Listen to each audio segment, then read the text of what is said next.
Hello friends, welcome to my AS English grammar for you channel में आपका स्वागत है दोस्तों। तो आज की हमारी टॉपिक इंग्लिश ग्रामर में हमने आपसे प्रॉमिस किया था कि हम कुछ समय के बाद जो है आपको इंग्लिश ग्रामर जो हम पढ़ाना शुरू कर देंगे बोर्ड पे। आज बोर्ड पे पढ़ा रहे हैं, इसके बाद हमारा कुछ समय बाद जो है 1-2 महीने बाद हम स्मार्ट बोर्ड पे आपको क्लास देना शुरू कर देंगे लाइव, और ये क्लास भी लाइव बहुत जल्द स्टार्ट करेंगे जब आप लोग की संख्या बढ़ेगी तो चलिए आज के क्लास में हम टेंस पढ़ाना शुरू किए हैं, बट दोस्तों टेंस की भी क्लास चलेंगे, उसके साथ साथ हम वॉइस भी आपको पढ़ाएंगे। यदि आपको टेंस प्रॉपरली आएंगे कि kinds of tense and kinds of part of tense, tense के कितने प्रकार हैं और उसके भेद सारे कुछ उसको बताएंगे, जीरो से बेसिकली आपको बताएंगे।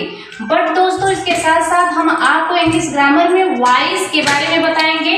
वॉइस जो है कितने प्रकार के हैं और वॉइस किसे कहते हैं, वॉइस कैसे चेंज करते हैं, किसके किसके लिए ग्रामर है। हम क्लास स्टार्ट किए हैं टीजीटी पीजीटी जो कि बेसिकली 50-50 पॉइंट जो है आते हैं, फिर इसके बाद 6 2 + 1 + 2 + 3 क्लास के लिए, यानी 6 7 8 9 10 12 बच्चों के लिए भी ये बहुत ही महत्वपूर्ण मायने रखता है क्लास। तो चलिए आज की हमारी टॉपिक क्या है, वॉइस है। वॉइस मीन्स वाच्य होता है, कर्तवाच्य कृतवाच्य होता है। एक्टिव वॉइस किसे कहते हैं, जहां पर जो सब्जेक्ट कार्य करता है उसे हम एक्टिव वॉइस कहते हैं। और पैसिव वॉइस किसे कहते हैं, जहां पर जो हमारा सब्जेक्ट होता है ऑब्जेक्ट के रूप में कार्य करता है उसे पैसिव वॉइस कहते हैं। ठीक है, तो जैसे चलिए हम कन्वर्ट करके आपको बताते हैं, लेकिन उससे पहले आपको कंस्ट्रक्शन और स्ट्रक्चर पता होना चाहिए। आपको स्ट्रक्चर पता रहेगा तभी आप उसको बहुत ही नॉर्मली और इजी तौर से चेंज कर लेंगे। जैसे हम सिंपली से पहले प्रेजेंट, हर टेंस का present tense, past tense, future tense, तीनों प्रकार के टेंसों के 12 पार्ट जो होते हैं, indefinite, continuous, perfect, perfect continuous, सब में आपको चेंज करने के लिए हम पूरा एक लेक्चर रहेगा जिसमें हम पूरा एक टेंस स्टार्टिंग से लेके एंड्स तक आपको एक्सप्लेन करेंगे। बट इसमें सबसे पहले हम आपको बताएं कि वॉइस में कोई भी फॉर्म रहेगा वहां पर मेन वर्ब का कौन सा फॉर्म होता है, पैसिव वॉइस में।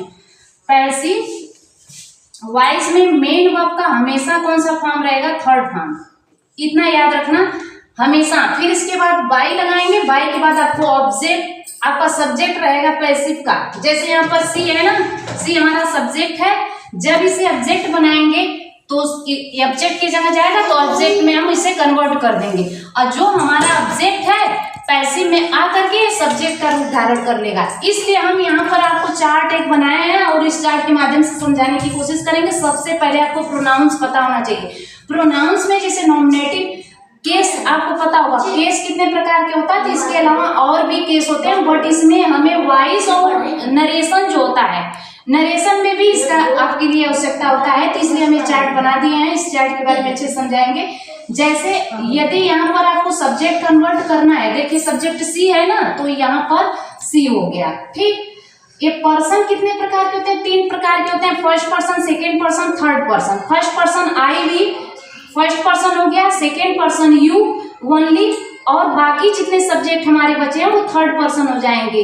कौन कौन से हो जाएंगे, जैसे यहाँ पर है ही, सी, इट, दे हमारे थर्ड पर्सन है। तो इसको चेंज करने के लिए सबसे महत्वपूर्ण बात है कि आपको ये पर्सन पता होना चाहिए, तभी वॉइस में आप चेंज कर लोगे। तो चलिए हमें वही पर्सन की ही बात आ गई। यहाँ पर एक एग्जाम्पल आपके सामने हम रखे हैं, क्या है हमारा एक एग्जाम्पल है। ठीक है, अब इसे हम कन्वर्ट करेंगे, लेकिन हमको इसको कन्वर्ट करने के लिए कंस्ट्रक्शन होना चाहिए। तो जो कंस्ट्रक्शन यहाँ पर है और इसी कंस्ट्रक्शन के बेस पे हम आपको बताएंगे कि कैसे इसे कन्वर्ट करेंगे। तो सबसे पहले हमें यहाँ पर हमारा कंस्ट्रक्शन रूल कह रहा है कि सब्जेक्ट हमें चाहिए।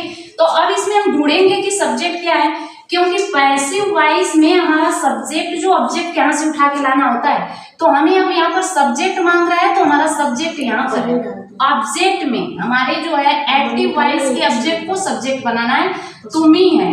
अब देखेंगे मी का हमारा सब्जेक्ट होता है क्या, आई होता है, इसीलिए मैं यहाँ पर हम लिखे हैं। ठीक है, यहाँ पर मी देखेंगे आई होता है, तो यहाँ पे लिखेंगे आई। ठीक, अब इसे इसका टेंस भी चेंज करना है, क्योंकि ये यहाँ पर प्रेजेंट का इंडेफिनिट टेंस है। प्रेजेंट के इंडेफिनिट टेंस में आपको पता है कि मेन वर्ब में यस या ईएस, आईएस का प्रयोग होता है, इसलिए यहाँ पर ईएस का प्रयोग हुआ है। ठीक है, अफर्मेटिव सेंटेंस में। तो यहाँ पे हम क्या लिखेंगे, तो हमारा आई के साथ एम का प्रयोग करेंगे, एम हो जाएगा। फिर इसके बाद मेन वर्ब का हम यहाँ पर थर्ड फॉर्म कहे हैं, तो यहाँ पे लव है तो लव डम कर देंगे, थर्ड फॉर्म हो जाएगा, क्या हो जाएगा, लव। लव हो गया। मेन वर्ब का कौन सा फॉर्म हो गया, थर्ड फॉर्म। हमारा रूल कर रहा है कि मेन वर्ब के थर्ड फॉर्म होगा। फिर इसके बाद हम बाई के बाद सब्जेक्ट को रखना है, तो यहाँ पे लिखेंगे बाई, बाई हो जाएगा। बाई के बाद हमारा सब्जेक्ट है, तो सब्जेक्ट को हम ऑब्जेक्ट हमें बनाना है, तो हमारा सी का क्या हो जाएगा, उससे हर हो जाएगा, ठीक है, तो हमारा हर हो जाएगा। ये हमारा एग्जाम्पल हो गया। इसके बाद कुछ एग्जाम्पल हम इस चार्ट के माध्यम से बताने की कोशिश करेंगे, ठीक है। तो हमारा इसको चेंज करेंगे, मी का हमारा क्या हो जाएगा, आई।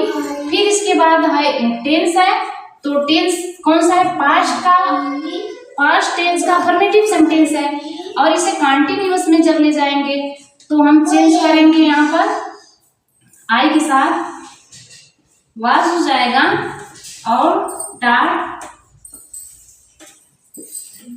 बाई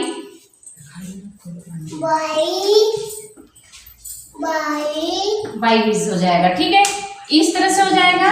फिर इसके बाद दोस्तों इसी तरह से हम अगले क्लास में आपको एक्सप्रेस करके बताने की कोशिश करेंगे, और इसी से हमारा क्लास एंड रहेगा। Thanks for watching, God bless you.